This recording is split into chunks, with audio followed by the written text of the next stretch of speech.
wabarakatuh. Bismillah, alhamdulillah, wassalatu wassalamu ala rasulillah, la hawla wa la quwata illa billah. Ashhadu an la ilaha illallah wa ashhadu anna muhammadar rasulullah.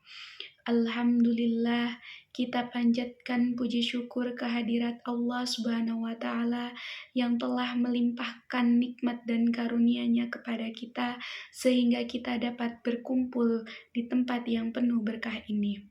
Sholawat serta salam senantiasa kita haturkan kepada junjungan kita Nabi Muhammad Sallallahu Alaihi Wasallam yang telah membawa kita dari zaman kegelapan menuju cahaya Islami. Dan semoga kita semua selalu mendapatkan syafaatnya di akhir nanti. Amin ya Allah ya Rabbal Alamin. Hadirin yang dirahmati Allah, pada kesempatan kali ini saya akan membahas topik yang sangat penting bagi kesejahteraan umat, yaitu peran wakaf dalam pemberdayaan ekonomi umat. Wakaf adalah salah satu ajaran dalam Islam yang memiliki peran penting dalam membangun kesejahteraan umat. Secara sederhana, wakaf adalah harta benda yang diserahkan oleh pemiliknya untuk kepentingan umat dan tidak boleh diambil kembali, melainkan dimanfaatkan selamanya. Hal ini berarti wakaf bukan hanya sekedar sedekah biasa, melainkan investasi jangka panjang bagi kesejahteraan umat. Allah berfirman dalam Quran Surat Al-Baqarah ayat 261. A'udzu billahi minasyaitonir rajim. Bismillahirrahmanirrahim. Masalul ladzina yunfiquna amwalahum fi sabilillahi kamasali habbatin ambatat sab'a sanabila fi kulli sumbulatin mi'atu habbah wallahu yudha'ifu liman yasha'u wallahu wasi'un alim. Artinya, perumpamaan nafkah yang dikeluarkan oleh orang-orang yang menafkahkan hartanya di jalan Allah adalah serupa dengan sebutir biji yang menumbuhkan 7 tangkai, yang pada tiap-tiap tangkainya itu serupa dengan 100 biji. Allah melipat gandakan ganjaran bagi siapa yang Dia kehendaki, dan Allah Maha Luas karunia-Nya lagi Maha mengetahui. Ayat ini menggambarkan betapa besar pahala yang Allah berikan kepada orang-orang yang menggunakan hartanya di jalan Allah, termasuk melalui wakaf.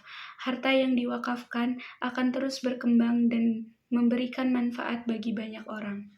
Selain itu, dalam sebuah hadis yang diriwayatkan oleh Imam Muslim, Rasulullah Shallallahu Alaihi Wasallam bersabda, jika seorang meninggal dunia, maka terputuslah amalnya kecuali 3 perkara.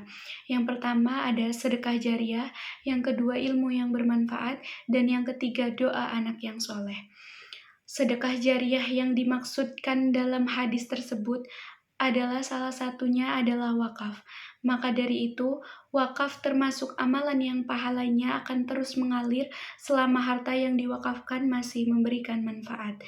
Dalam kehidupan sehari-hari, kita bisa melihat contoh nyata bagaimana wakaf ini berperan dalam memberdayakan ekonomi umat. Di berbagai tempat, wakaf digunakan untuk membangun fasilitas umum seperti masjid, sekolah, rumah sakit, bahkan tanah wakaf yang digunakan untuk pertanian. Sehingga hasil dari pengelolaan wakaf tersebut bisa digunakan untuk membiayai pendidikan, pengobatan, hingga membantu fakir miskin.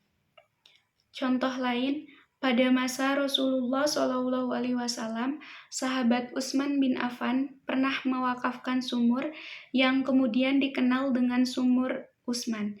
Sumur ini memberikan air bersih bagi penduduk Madinah secara gratis. Bahkan hingga sekarang, wakaf dari Utsman bin Affan tersebut masih memberikan manfaat bagi masyarakat sekitar. Jika kita melihat dari contoh-contoh di atas, Wakaf ini tidak hanya menjadi amal yang mendekatkan diri kepada Allah Subhanahu wa taala, tetapi juga dapat membantu meningkatkan kesejahteraan umat.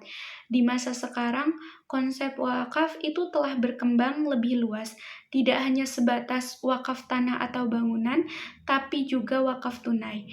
Maka dari itu, wakaf bisa menjadi solusi untuk mengatasi masalah kemiskinan dan ketimpangan ekonomi yang terjadi di tengah-tengah masalah umat Islam.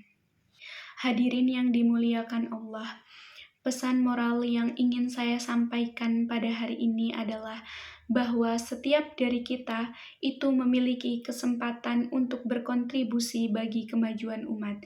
Dengan mewakafkan sebagian dari harta yang kita miliki, kita tidak hanya memperkuat ikatan sosial dalam masyarakat, tetapi juga memberikan dampak jangka panjang yang sangat besar.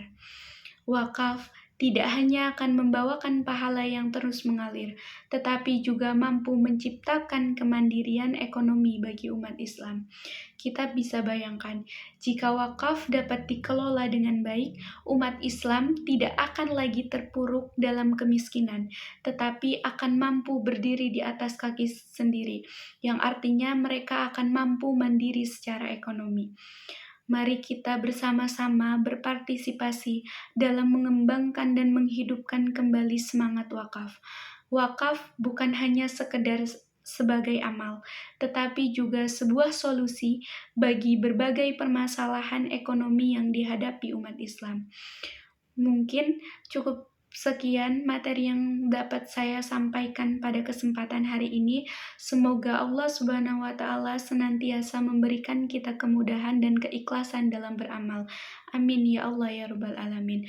Wallahu a'lam bishawab. Wassalamualaikum warahmatullahi wabarakatuh.